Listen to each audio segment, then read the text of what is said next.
వెళ్ళినప్పుడు ఆ రోజు వాళ్ళ పిల్లలు ఏం చెప్పారంటే, నువ్వు కూడా పండుగ సాయన లెక్కనే చేస్తున్నావు, పండుగ సాయన గుర్తు వస్తాడు.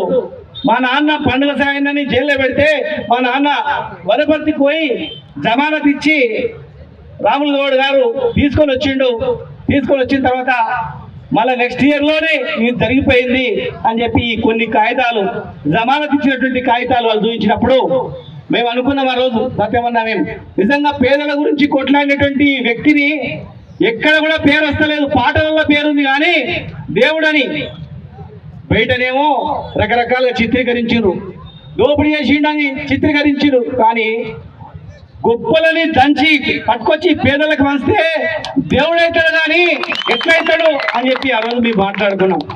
అంటే చరిత్ర కూడా వక్రీకరించారు. కానీ ఎంత వక్రీకరించినా, ఎన్ని సంవత్సరాలు ఆయన తొక్కిపెట్టినా అది ఆగలేదు. ఈరోజు ప్రతి ఒక్క బహుజనుని రక్తంలో మనం కూడా పండుగ సాయన్న మాదిరిగా కావాలి అని చెప్పి భావిస్తా ఉంది. ఒక రోజు నేను ఎలక్షన్ లో క్యాన్సింగ్ చేస్తూ అక్కడ ఎస్సీల వీరన్నపేటలో ఆ ఎస్సీ సోదరులందరూ కూడా, సార్ పండుగ సాయన్న గుడిగా టెంకాయ కొట్టు సార్ అన్నారు. సరే పండుగ సాయన్న గుడిగా టెంకాయ కొడదామని టెంకాయ కొట్టిన తర్వాత ఈ గుడికి పండుగ సాయన్న గుడి అని ఎందుకు పేరు పెట్టిందని అడిగిన. పెట్టినప్పుడు గుడి పక్కల ఒక మంచి మైదానం ఉంది, గుడి కానుకొని 2 రాళ్ళు ఉన్నాయి, ముందర ఒక రాయి, కాలకాడ ఒక రాయి. సార్ ఇది సమాధి, పండుగ సాయన్న సమాధి ఇది అని అక్కడ ఉన్నటువంటి మా ఎస్సీ సోదరులు చూసినప్పుడు నాకు కళ్ళకు నీళ్ళు వచ్చినాయి.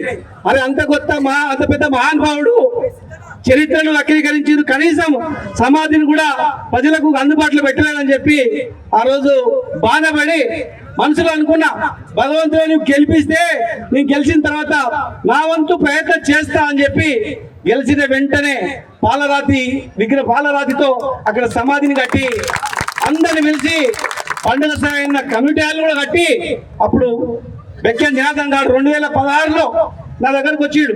మీరు చేస్తున్నారు తెలిసింది, సంతోషం, నేను ఒక బుక్ రాసిన మహబూబ్నగర్లో బుక్ ఆవిష్కరణ చేద్దామని బెక్కన్ జనార్దన్ గారు చెప్తే, మహబూబ్నగర్లో చేసేది కాదు ఇది, అసెంబ్లీలో, సెక్రటరియట్లో, పార్లమెంట్ లో చేయాలి, దేశం మొత్తంలో గెలవాలని చెప్పి మొట్టమొదటిగా తెలంగాణ ఏర్పడిన తర్వాత మొట్టమొదటి బుక్ ఆవిష్కరణ సెక్రటరియట్ లో, తెలంగాణ సెక్రటరియట్ లో ఆవిష్కరించింది బెక్కన్ జనార్దన్ గారు రాసినటువంటి పండుగ సాయన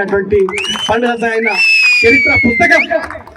తర్వాత ఎవరెవరు చుట్టాలున్నారో వెతకండి అన్నాం.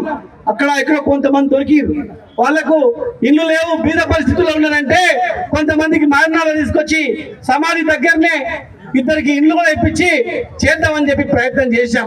మా వంతు మేము ప్రయత్నం చేసినాం, అన్ని రకాలుగా ఆదుకున్నాం. ఈరోజు తమ్ముడు యాదయ్య కూడా వాళ్ళ బృందం కూడా ప్రయత్నం చేసి మరి ఇక్కడ పెట్టడం జరిగింది.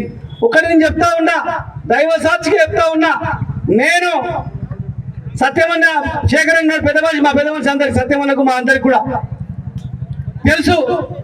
చివరి శ్వాస ఇడిచిపెట్టే వరకు కూడా, సత్యమన్న చనిపోయేంత వరకు కూడా సత్యమన్న వెంబడే ఉన్నాం.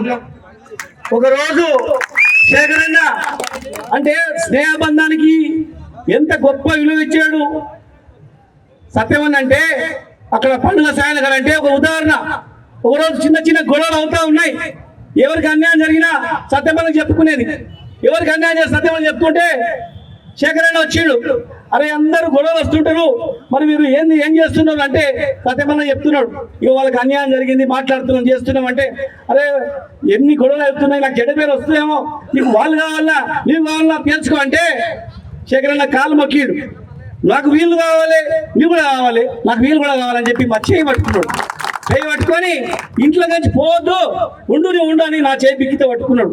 సాక్ష్యం అందనే, నువ్వు కావాలి, నువ్వు నా స్థాయి తెచ్చినావు, నాకు వీళ్ళు కావాలి, నేను ప్రాణం వీళ్ళు అని చెప్పాను. అంటే స్నేహ బంధానికి గొప్ప విలువ ఇచ్చినటువంటి మహావీరుడు. ఆయన గురించి ఏం చేసుకోలే పండుగ సాయన్న గారు, ప్రజల గురించి చేసిండు. ఆయన ప్రాణం తీస్తే కూడా భయపడలేదు. పులిని చంపిన మహనీయుడు ఎవరు లేడు. పులి దాడి చేస్తే పులిని చంపిడు, ఎవరా పులిని చంపిడు? 100 ఏళ్ల చరిత్ర మా ఇన్నాళ్ళు ఎవరు లేడు. వెతుకుంటూ వచ్చి పండుగ సాయన్న గారి ఇంటి మీద అక్కు కట్టి చూసారు, పులిని చంపిన పెద్ద పులి అన్నాడు. ఆ పెద్ద పులి బంధించి చంపేసి చరిత్రను కూడా తికమక చేసారు. మరి మళ్ళీ పుస్తక రూపేణ వచ్చింది. ఆయన బుక్ రాసినందుకే మెల్లగా చరిత్ర తెలిసింది. మళ్ళీ విగ్రహం మొట్టమొదటి విగ్రహం పెట్టినాం రాష్ట్రంలోనే, మొట్టమొదటి విగ్రహం అక్కడ పెట్టినాం, రెండో విగ్రహం సమత్ అక్కడ పెట్టినా, మొదటి విగ్రహం అక్కడ పెట్టినా. ఇంకా అందరు పిలిచినాం, ఎవరికి చేతనైనంత వాళ్ళు చేయండి. మనలో మన ఐక్యత దెబ్బతీయడానికి చాలా మంది పుకార్లు పుట్టిస్తారు, విడగొట్టడానికి చాలా మంది ప్రయత్నం చేస్తాడు. బహుజన వీరుడు సర్వాయి పాపన్న గాని, చాకల ఐలమ్మ గాని, కొమరం భీం గాని, జవహర్లాల్ మహారాజ్ గాని, అంబేద్కర్ గాని, పండుగ సాయన్న గాని, సత్యమల్ల గాని పేదల దేవులు వీళ్ళు, పేదల గురించి బతికిన వీళ్ళు. కనుక పేదలను ఐక్యం చేయకుండా ఒక కేసేసాలు ఫుల్ వేసేసాలు విడిపోవడం పెద్ద పని కాదని చెప్పి చాలా మంది పెత్తందారులు పీక్లాడబెట్టడానికి ప్రయత్నం చేస్తారు. ఇలా పండుగ సాయన్న సమాధి కూడా చాలా మంది చూడలే, కానీ సమాధిని వారసులు కట్టిస్తారు. వారసులు లేక ఈ రోజు మనందరం కలిసి సమాధులను, గుళ్ళను, విగ్రహాలను పెట్టుకుంటా ఉన్నాం. ఈ క్రమంలో నేను చెప్తా ఉన్నా 2 ఉదాహరణలు. ఒకటి ఏం చేశారంటే, ఎలక్షన్ కోడ్ ఉన్నప్పుడు మా యాదయ్య గారు విగ్రహం పెట్టినప్పుడు చిన్న పంచాయతీ అయింది. ఆ రోజు నేను చెప్పిన పోలీస్ స్టేషన్ లెవెల్ నుంచి 11 గంటలకు యాదయ్య ఫోన్ చేస్తే మా డిఎస్పీని తిట్టినా, ఎందుకు తీసుకుపోయిన రానని. వచ్చిన తర్వాత మళ్ళీ యాదయ్య సంవత్సరం పాటు కలిసి ఉన్నాం. యాదయ్య మళ్ళీ మంచిగా పెట్టుకుందాం, పెద్ద మంది చేసుకోదు, ఎలక్షన్ కోడ్ లో ఉన్నది అయ్యిండొచ్చు, మేము ఆయన రక్తమే, మేము కూడా మనకి పంచాయతీ పెట్టాలని చూస్తారు, చాలా జాగ్రత్తగా ఉండాలని చెప్తే ఆయన కూడా అదే పెద్ద మనసుతో మన అందరిని కలిపి ఈరోజు కార్యక్రమం చేశాం. మనము కార్యక్రమం చేసి ఐక్యత చేయడానికి చేస్తాం, కానీ ఐక్యత దెబ్బతీయడానికి కొన్ని శక్తులు ప్రయత్నం చేస్తుంటాయి. చాలా జాగ్రత్తగా ఉండాలి, అప్రమత్తంగా ఉండాలి. సత్యమన్న ఎట్లా చనిపోయిండు ఆలోచన చేయండి, పండుగ సాయం ఎట్లా చనిపోయిండు ఆలోచన చేయండి, ఎందుకు చంపిండ్రు ఒకసారి ఆలోచన చేయండి. పుట్టి పుకార్లే చెడులు పుకార్లు చెప్పి చేయాలని ప్రయత్నం చేస్తాం. కనుక ఇలా మనం ముదిరాజులం, బడుగు బలైన వర్గాల వాళ్ళం, ఇంకా ఎన్నో సాధించుకోవాల్సిన అవసరం ఉంది.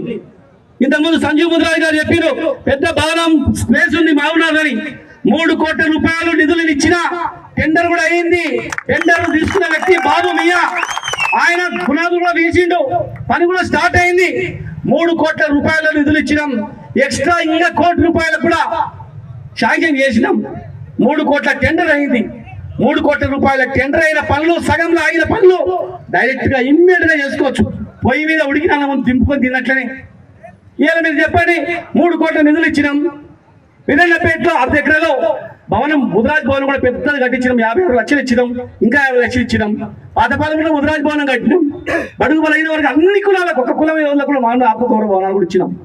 మనము కలిసి ఐక్యంగా పనిచేసుకున్నాం, కలిసిమెలిసి. లేదనుకుంటే జాగ్రత్త ఉందాం. కానీ రాజకీయంగా ఎదుర్కోలేని శక్తులు మనల్ని విడగొట్టడానికి ప్రయత్నం చేసి దానిలో మాత్రం అప్రమత్తంగా ఉండండి. నేను ముదిరాజు బిడ్డనే, ముదిరాజులో ఇళ్ళనే ఉన్నా, శేఖరన్నయ్య, సత్యమన్న అంత మా ఊర్లో కూడా పెళ్లి కూడా చేసుకునేటప్పుడు నువ్వు ముదిరాజు ఎమ్మడే ఉంటావు కదా అని చెప్పి సంబంధం వస్తే కూడా చేసుకుంటా అని చెప్పిన. చిన్న ఈ కులాలన్నీ కూడా వృత్తులు, కులాలు కావి. మహాత్మా జ్యోతిబాపులే రాసిన పుస్తకంలో ఒక ఇంట్లో 100 మంది ఉంటే వాడు గొర్రెలు రాసేది, వాడు చేపలు పట్టేది, వాడు కళ్ళు గీసేది, వాడు చెప్పులు కుట్టుకునేది, వాడు బట్టలు వేసేది. విడిపోయి కులాలు అయిపోయినాయి. ఇదంతా ఒకటే DNA, కుల వృత్తులన్నీ ఒకటే DNA అని చెప్పినటువంటి పుస్తకం చదివిన వ్యక్తిని నేను ఎప్పుడు కూడా మా ముదిరాజు సోదరులు కానీ, బడుగు బలైన వర్గాల పేరు వచ్చేందుకు ప్రయత్నం చేస్తారు, కానీ దించడానికి ఎప్పుడు కూడా ప్రయత్నం చేయండి. ఎప్పుడైనా తప్పుగా అన్నట్టు పుకార్లు ఉట్టించి మాట్లాడినా వాళ్ళు నమ్మితే క్షమించండి, ఎవరు నమ్మితే మాత్రం నేను నా రక్తంలోనే కూడా లేదు. నేను ఉన్నంత వరకు మహబూబాబాద్ జిల్లాలో నమ్ముకున్న వాళ్ళను, బడుగు బలైన వర్గాల వాళ్ళను బాగు చేస్తా తప్ప ఏం చేయను. ఏ ఊరు వయసు రండి, మాధవరి వయసు రండి, మంచి చేసినా చెడు చేసినా. పెద్ద హాస్పిటల్ కడుతున్నాను ఎందుకు, మీ గురించే కదా. ఇలా ఇంకా ఈ ప్రభుత్వంతో చేయించుకోవాలి, ముఖ్యమంత్రి గారితో కూడా మంచిగా ఉండి ముఖ్యమంత్రి గారితో కూడా పనులు చేయించుకోవాలి. వారు చెప్పినటువంటి BCA గ్రూప్ లో చేయించుకోవాలి. మరి మన ముద్రాలకు మంత్రి పదవులు ఇస్తాను ఇప్పించుకోవాలి. ఇంకా ఆర్థికంగా ఎదగడానికి ఎంతో కార్పొరేషన్ కూడా ఏర్పాటు చేసి రాజకీయంగా ఎదిగేటట్లు ప్రయత్నం చేయాలి.